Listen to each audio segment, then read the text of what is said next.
ฮียนคณะประธานของประชุมที่เคารพนับถืออย่างสูงเฮียนบรรดาสหายผู้แทนกองประชุมที่หักแกงน้องมีชื่อว่าท้าวพรเจริญสุขวิไลพรน้องนางมินตาทวงเนื่องในโอกาสกองประชุมยาวครั้งที่8ของผู้แทนสาธารณประชาชนปฏิวัติลาวตัวเพื่อนพระบางของน้องซึ่งเป็นสมาชิกเยาวชนสาวนุ่มนักเรียนนักศึกษาภายในแขวงโลกพระบางสุดที่มีความรู้สึกปิติสมซื่นที่ได้ผู้ที่เพื่อแหงและสติปัญญาของตนเข้าในกระบวนการต่างๆเพื่อสร้างผลงานไปตอนรับของสุขยาวย่างเป็นกระบวนการฟื้นด้วยความรู้สึกกตัญญูกตเวทีต่อบุญของพรรคของคณะสาธารณประชาชนปฏิวัติลาวทุกข้านพอหลวงรอสะพอแมนต่อคณะสาธารณประชาชนปฏิวัติลาวแขวงโลกพระบางเวลาได้ก็ได้นำพาสีนำสาธารณเยาวชนนักเรียนภายในแขวงยังกาลสิทธิ์ติดแคร์ตลอดมาด้วยความผู้คุณยังล้นเลือกพวกเขาจึงได้แต่งบทกลอนที่สร้างอวยพรและข้อทรงกับอวยพรในกองสุญญาครั้งนี้จงดำเนินด้วยบรรยากาศอันเยี่ยมเศร้าและประสบผลสำเร็จอย่างจงงามโดยกับก่อนดังนี้พวกน้องสุภาพคือเป็นเยี่ยมยามสู้ที่ได้มาอวยพรกองประชุมยามในวันนี้ได้แนวดีเขาครับหูสามแพร่งและสีซอง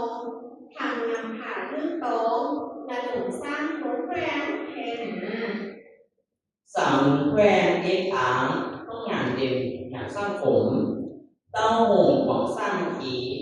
ทุกเพียงหันก็ส่วนกระบวนการทำฟ้องขยายกาวหรือล่างแค่ใดทั้งทางหาสามมุมใดซุ่มซาวพัฒนา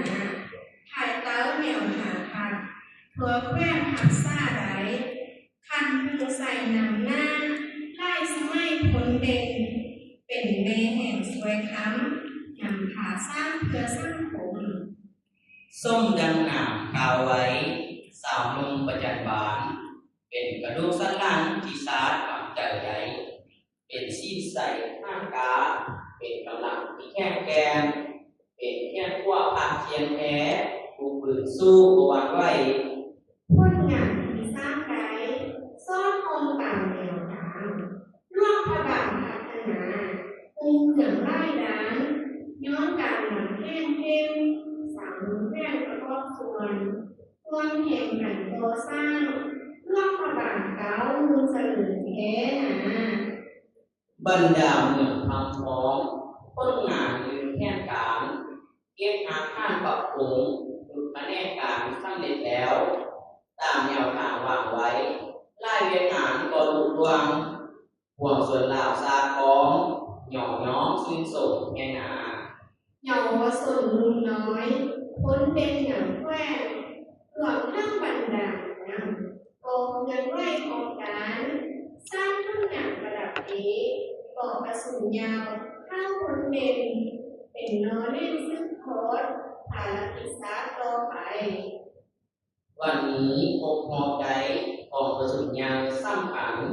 ทางที่8มีใส่น้ำสำแควงของเตานำเอามาติดตั้งวาดคานไม้ซอดทอง